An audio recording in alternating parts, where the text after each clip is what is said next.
From the Center for Investigative Reporting and PRX, this is Reveal. I'm Al Letson. If you've ever applied for a temp job, you know, it's a little weird because a lot of the time you don't even know what job you're applying for. You just fill out a form with your work history and skills and wait for a call. The temp agency looks for a company that needs someone like you. It could be an office job, factory work, construction, almost any job out there, but sometimes it's not your skills they care about. The construction company, they will call in the morning and says, I need like 10 laborers. Do me a favor, do not send me any monkeys. Send me crackers. I don't want any monkeys on my site. These are the kind of calls some temp agencies are getting from clients. Hiring workers based on their skin color isn't just racist, it's illegal. So sometimes temp agencies rely on code words to hide what's going on. Basically, they refer to people as either a vanilla cupcake or a chocolate cupcake. They will say, like, no kitties. You know, like, don't send me no kitties, which that refer to homosexual people or women. That's what's crazy is it's not really a code word. I mean, it's everybody knows what the hell it means, you know. I mean, big hands, small hands. Big hands is man, small hands is woman. You know, blue eyes, you know, brown eyes. You know, that type of thing. Our reporter, Will Evans, made these recordings as a part of his investigation into job discrimination at temp or staffing agencies. You might not think it would affect that many people, but the temp industry has come back roaring since the recession and now employs as many as 14 million people a year. We're going to spend the next hour looking at this type of discrimination and how it's affecting people around the country. And we begin in Tennessee with two sisters born in Russia who ended up recruiting workers for a temp agency that handles, well, all sorts of requests. Here's Will. Oksana and Anastasia Istomin are chatting with me in their apartment in Chattanooga, Tennessee. They point out this painting on their living room wall. Giant rock formations jut from the sea, silhouetted by the sun.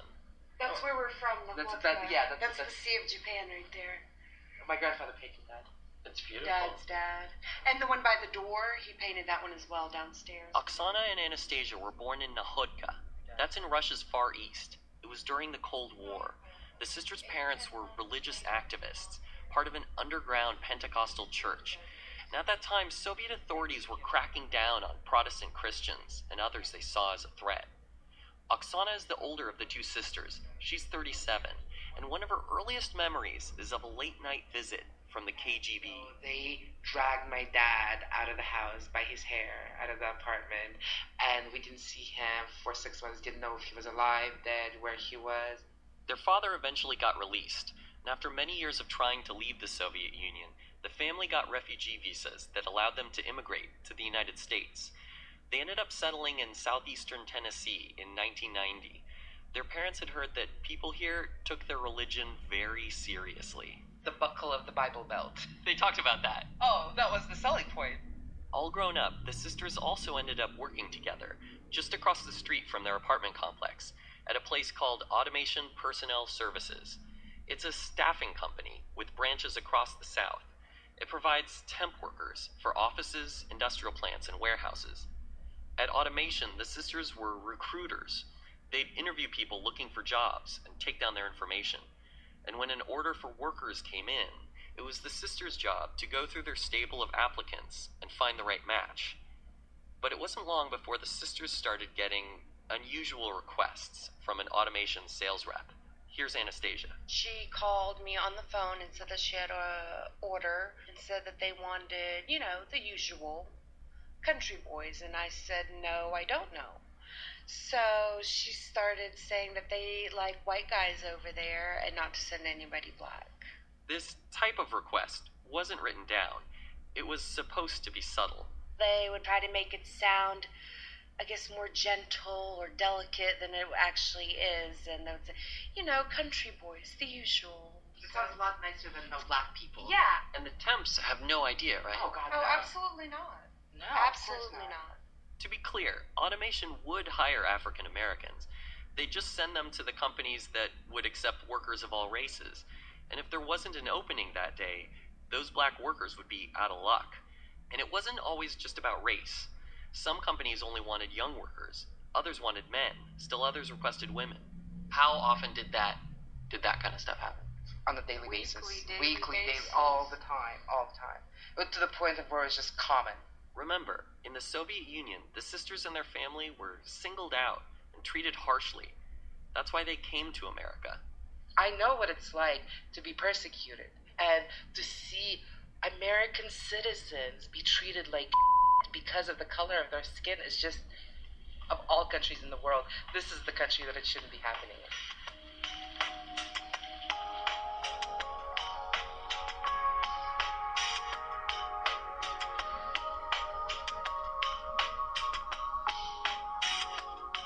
Temporary jobs are one of the fastest growing parts of America's economy, but I was finding that hiring discrimination among staffing agencies is a big problem. I came across automation when I turned up 2 recent lawsuits where former recruiters accused the company of discrimination. One settled and one was thrown out, but I was struck by a similarity. Both recruiters said they were told to send only white workers to certain clients.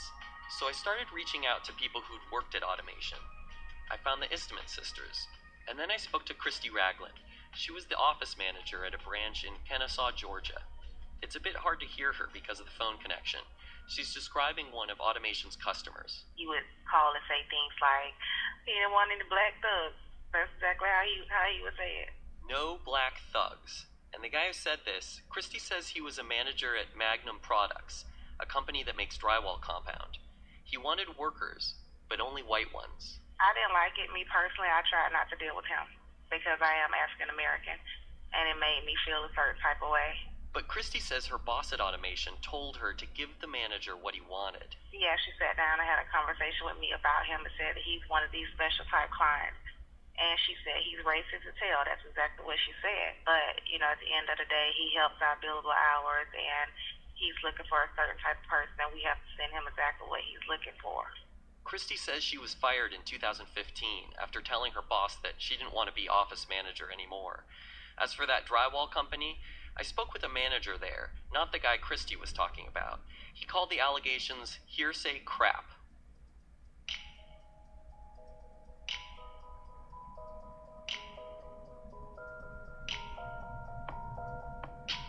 I talked to more than 24 former Automation employees who told me this type of discrimination was common. The people I talked to were recruiters, office managers, and sales reps from 6 states. They told me Automation would often send out temp workers not based on their experience or skills, but because of their race, age, or gender. It was simple. Whatever a hiring company wanted, Automation would deliver. What you're describing is the typical situation that's found all over the country, many different staffing agencies. Mark Benedict is an economist who's also testified in discrimination lawsuits. I turned to him because he's done some of the only studies that try to quantify job discrimination in the staffing industry. And for his studies, Mark uses undercover testing.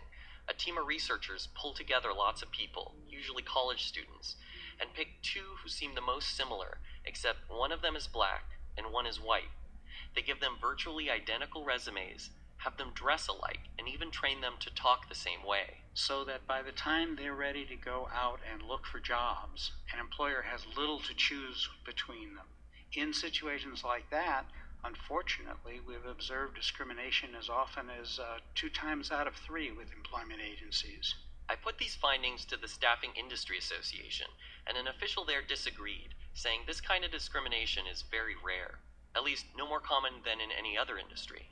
But Mark says he's found that the rate of discrimination in the temp industry is actually higher than when a company selects its own workers. Employers often select staffing agencies specifically to do their dirty work, to discriminate for them.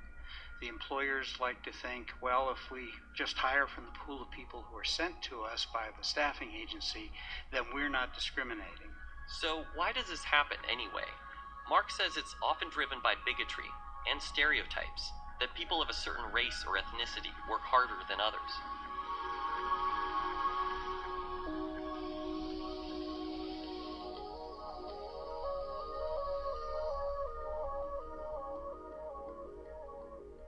Automation Personnel Services is one of the most admired companies in the staffing industry, specializing in light industrial and administrative clerical opportunities. Automation was founded in 1990. As the temp industry boomed, automation boomed right along with it. In 2014, the company hit $180 million in revenue. Automation's president, Steve Norton, built the business from scratch, and he's an interesting character. He's known for a speech he gives to all his employees about how he once fired an entire branch office for discriminating. We wanted to be sure to talk to Steve. We spent weeks calling and emailing. We went to his office and his house. Eventually, a PR company sent us this audio tape. Let me tell you about Automation Personnel Services. That's Steve. We have a very strict zero-tolerance policy against discrimination. It isn't just illegal, it's immoral. That's why we train all our employees on Steve's rule. The rule states if any employee acts against our guiding principles, not only is that person subject to termination, but the entire office as well. Steve's story about firing an entire branch is something of a legend at Automation, so I tried to get more details from company vice president Randy Watts. When did Steve fire an entire branch? To be honest with you, I don't recall exactly. It was probably more than 10 years ago. Do you remember what the issue was?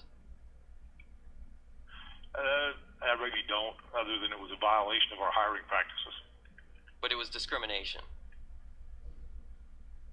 Again, I really don't recall. It was a long time ago. Do you remember where?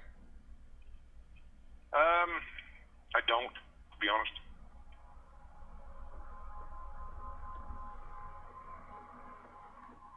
It's clear that Automation has an official policy against discrimination, but I was hearing something different from people who worked in its branch offices.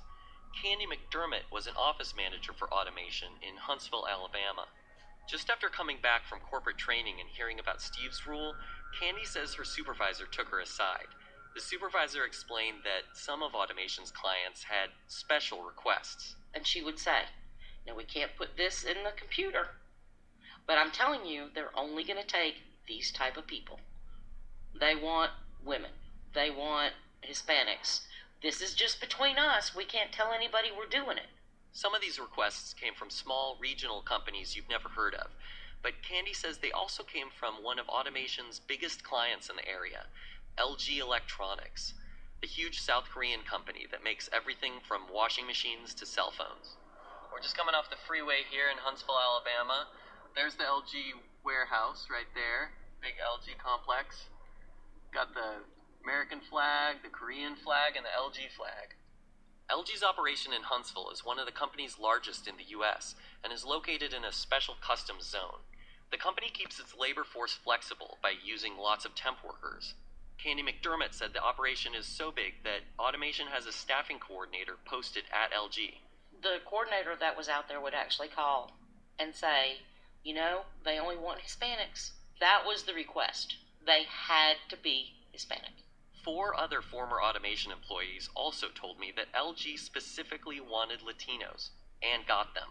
Sandra Keith, a former Automation recruiter, told me these orders were coming directly from an LG warehouse manager. She says she knows this because he told her himself while she was posted at LG. Don't know exactly what his reasons were behind that, but he would just flat out, hey, we need some more Hispanics, or hey, we need some more Mexicans over here. You guys got any? Those would be like his exact words. So you were expected to basically comply with that request? Yes, nothing more, nothing less. Do you think that any black workers, white workers didn't get jobs as a result? Absolutely. Absolutely. With that particular company, absolutely. LG declined my requests to visit the warehouse and talk to managers. Instead, I spoke with John Taylor, Vice President for Public Affairs and Communications. I told him what I had heard about worker discrimination at the LG facility. I'm not sure what a few former disgruntled employees may say, but the fact is that this is not in accordance with our policy. And, if we did find that this was going on, it would be dealt with swiftly and strongly. He said LG investigated and found nothing wrong. I wish we could help you with your story, but just doesn't seem to be anything there. Automation officials told me the same thing. They had investigated in Huntsville and all those other branches where I'd heard about problems. They found no proof of any discrimination. Kelly Breckenridge is Automation's corporate counsel. I'm not an easy person to get around, believe me, and I can say with confidence that APS does not discriminate. Both LG and Automation did say that the workforce at the warehouse is overwhelmingly Latino. Both companies pointed to a high concentration of Latinos living nearby. That particular customer you're referring to is in an area that's demographically more Hispanics than any other. There are some neighborhoods not too far from LG with large numbers of Latinos, but Automation recruits workers from around Huntsville, not just specific neighborhoods. So here's the problem. According to Automation, 75% of the temp workers at the LG warehouse are Latino. But according to U.S. Census data, the Huntsville area is less than 5% Latino.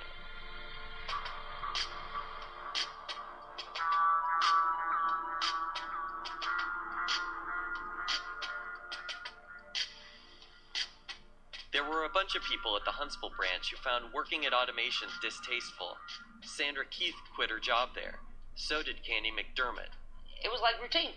I left work, I came home in tears. I would walk straight to the bathroom and hurl my guts out. Before I went to work in the morning, same thing. Sick to my stomach. Because of? Just you knew what you were going to go through that day, what you would have to do to earn that paycheck.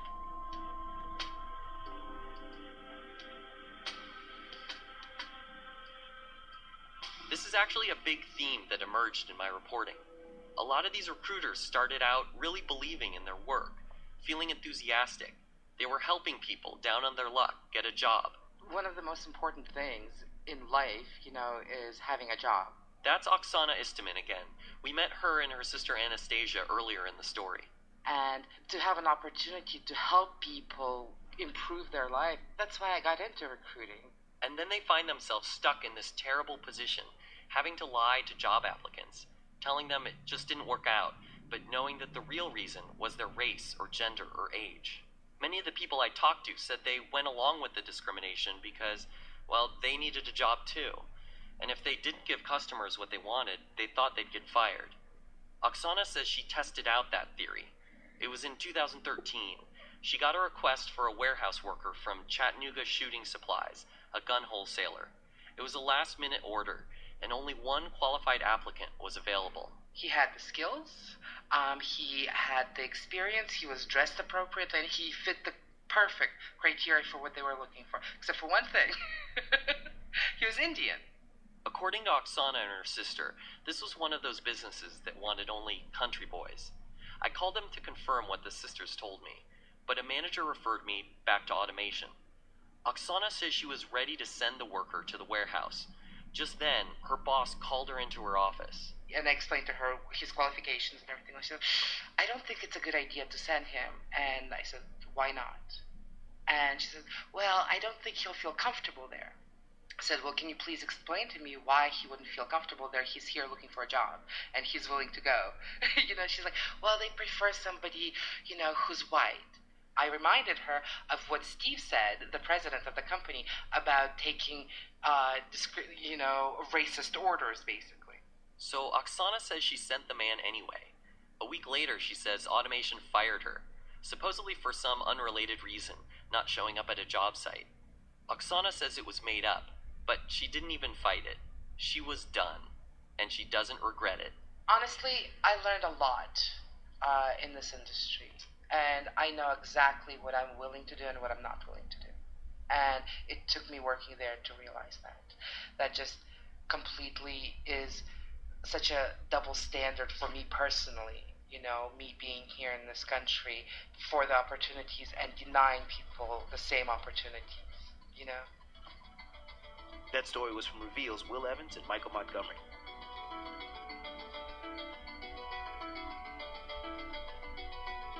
Now, it's the job of the Equal Employment Opportunity Commission, the EEOC, to enforce federal anti-discrimination laws. Our investigation found that the commission has received complaints about Automation personnel services, but no one could give us details. That's because everything the commission investigates is kept secret, unless it files a lawsuit. So far, that hasn't happened with Automation. Still, we did speak with the chair of the EEOC, Jenny Yang, and she confirmed a lot of what we found out about the temp industry. We do see significant job discrimination continuing. And one of the concerns we have about the growing temporary workforce is that those workers are now some of our most vulnerable workers because they can't be assured they have a job the next day. We had a case, for example, where this temporary agency had classified their workers and they would comply with discriminatory requests by the employer. And when two employees opposed that discrimination, they were fired. And so this employer would use photos of the temporary workers to determine their race and gender. And then they had code words. So for example, they would say hockey player, vanilla cupcake, or someone like you and me. Or they would, use a W or a smiley face to signal that they preferred a white worker. Why do you think this problem still persists? I mean, at this point, you'd think it would die off. Well, I think for us, addressing the problems in the temporary workforce are even harder than in other employers because the information is harder to identify. Workers at one employer may actually be placed by many different staffing agencies. So if you are investigating the source of the problem, there are many different pieces to the puzzle, many different responsible parties, and it is much harder to try to establish what is going on in a particular employer. You've got a case backlog of some 75,000 complaints. Do you have the resources necessary to deal with that type of backlog? Well, unfortunately, the demand for our services have always exceeded our available resources.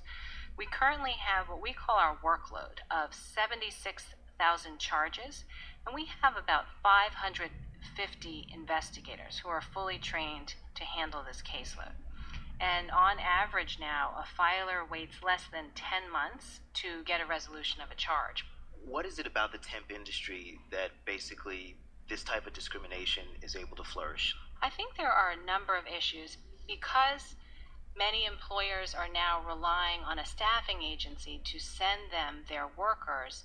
They sometimes mistakenly believe they are not responsible for either the working conditions of those workers or for the types of hiring that's done. So they think they can perhaps insulate themselves from responsibility for discriminatory criteria when in fact they can't. Have we failed in tackling this problem? And if so, what are the tools that we can use to change that? There remain many biases, right? That people have stereotype notions about who's going to be successful in a particular type of job. And unfortunately, what we've seen is that often people rely on those notions rather than giving people a chance based on their experience.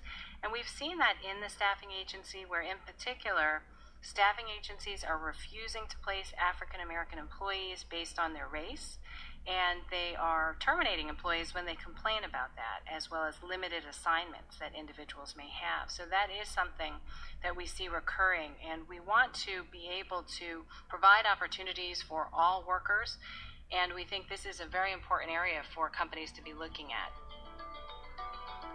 That was Jenny Yang, chair of the Equal Employment Opportunity Commission.